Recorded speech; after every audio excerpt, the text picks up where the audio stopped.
Nandito na po ang tips na hatid ng ating resident feng shui expert na si Master Hans Kua kung paano nga ba tayo siswertihin ngayong araw ng Martes. Panoorin na po natin ang Hansabe. Rise and shine, mga ka-RSP! Narito na muli ang gabay, patnubay, paalala at prediksyon ngayong araw ng Tuesday mula kay Master Hans Kua.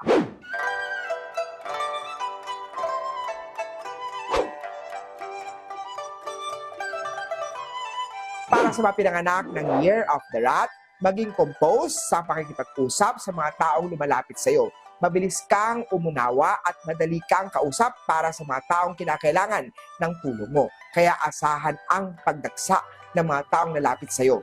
Matutong mag-handle ng mga sitwasyon, mag-control ng mga reaksyon at mag-communicate ng mga thoughts effectively. Green at 9 ang swerte sa Year of the Rat. Sa mga Year of the Ox naman tayo, hindi ox ang araw na to. Magiging malungkot ang araw na to dahil may mga taong malalayo sa piling mo upang makapagtrabaho sa malayong lugar.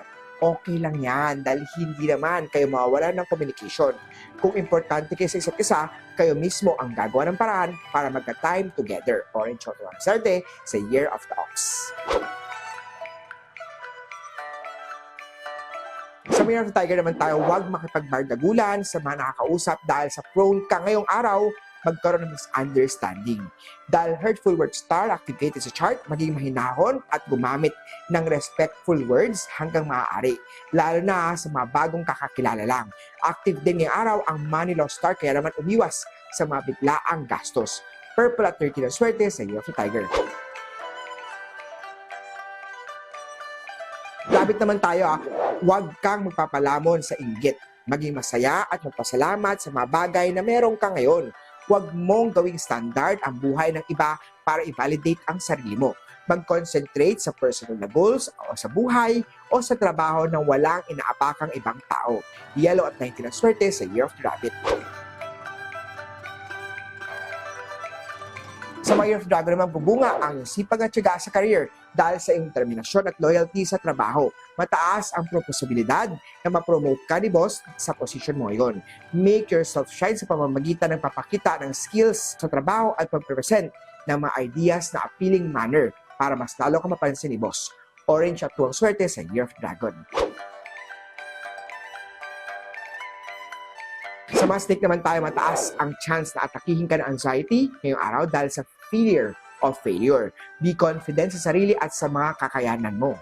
Tandaan mo lagi ha, nandyan lang ang mga tao, mga pamilya na mamahal mo sa buhay na susuportahan ka at aalalayan ka sa iyong tatahakin na buhay. Red at 10 ang swerte sa Year of the Snake. Para sa mga pinanganak ng Year of the Horse, activated ngayong araw ang Travel Luck Star. I-grab ang opportunity sa travel, whether work o leisure. Sa love life naman, communication is the key. Silver at 5 ang swerte sa Year of the Horse.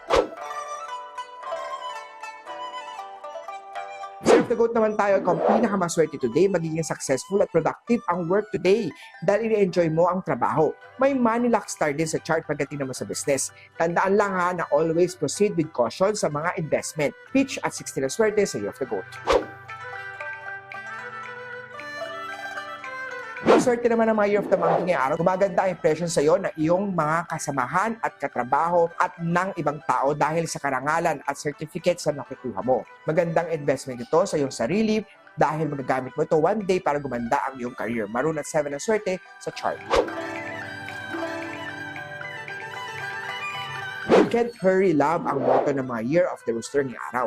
Sabi nga sa kanta, love don't come easy. It's a game of give and take. Kaya naman, kung hindi ka pa ready mag-commit sa isang relasyon, huwag na lang munang pumag-ibig. Take it easy at mahalin muna ang sarili. Aqua 12 ang swerte sa Year of the Rooster.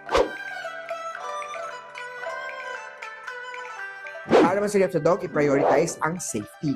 Huwag magtiwala agad sa taong lalapit at kausap mo. Huwag magbigay ng personal na information, lalo na patungkol sa hanap buhay, pamilya o pagmamayari. Iwasan na ang pagiging distracted sa phone kapag bumibiyahe. Mataas ang tsansa na maswertihan ka na mandurukot. Brown at 18 ang swerte sa Year of the Dog. At sa Year of the Pig naman tayo, ang income star ay nasa chart. I-grab ang opportunity niyan, may kinalaman sa business. May effect din ang income sa career development, kaya naman invest on your professional skills sa pamamagitan ng pagkuha ng mga professional certificate o pagbabasa ng mga professional books para tumaas ang kalidad ng output. Read at for swerte sa Year of the Pig. Muli po, ito po yung mga gabay patnubay paalala, prediction lamang ni Master Hans. Nasa inyong mga kamay nasa lalay ang inyong tagumpay. Kaya naman, be positive at i-claim ang mga swerte, mga ka